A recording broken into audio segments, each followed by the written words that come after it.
మొత్తానికి అల్లు అర్జున్ పుష్ప పుష్ప పుష్ప అంటూ పుష్ప మొదటి సింగిల్ రిలీజ్ అయింది. దెబ్బకి రికార్డులన్నీ బద్దలవుతున్నాయి. పుష్ప విలాపమా పుష్ప వికాసమా అంటే పుష్ప వికాసమే. ఎందుకు అంటే మైత్రి మూవీ మేకర్స్ వారు ఒక పోస్టర్ రిలీజ్ చేశారు. 40 million views real time, 1.27 million like, trending across 15 countries, 15 దేశాల్లో ట్రెండింగ్ లో ఉంది.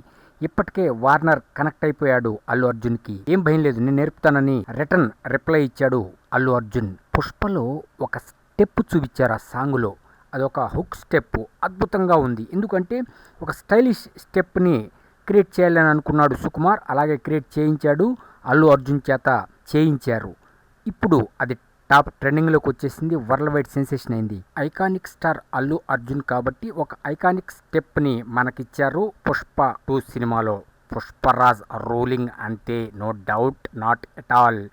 ఇక ఈ సాంగ్ దెబ్బతో చెప్పొచ్చు. కాకపోతే కొద్దిగా అప్సెట్ అవుతున్నారు ఫ్యాన్స్. ఎందుకు అంటే ఏఆర్ రెహమాన్ సాంగ్కి కొద్దిగా కాపీగా ఉంది అని. సరే, కాపీలు టీలు అవన్నీ తర్వాత, ముందు సాంగ్ ప్రేక్షకుల్లోకి వెళ్ళిందా లేదంటే అటు ఫ్యాన్స్ ఇటు ప్రేక్షకులు ఊగిపోతున్నారు ఎప్పుడెప్పుడు పుష్ప సినిమా చూడాలని. పుష్ప బ్రాండ్ని క్రియేట్ చేశాడు.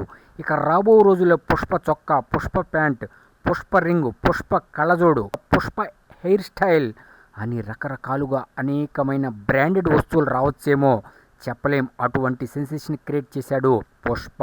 పుష్పరాజ్. పుష్ప అంటే ఫ్లేవర్ అనుకున్నారా? కాదు. పుష్ప అంటే ఫైర్ కూడా కాదు. Pushpa the brand of the world అని నిరూపించుకున్నాడు ఐకాన్ స్టార్ అల్లు అర్జున్. ఇక దేవిశ్రీ ప్రసాద్ ఈ పాటకే ఉర్రూతలుగే మ్యూజిక్ ఇచ్చాయంటే ఇక మిగిలిన పాటలు ఎలా ఉంటాయి, స్టెప్పులు ఎలా ఉంటాయి, స్టోరీ ఎలా ఉంటుంది ఊహించుకుంటేనే గూస్ బంప్స్ వస్తున్నాయి.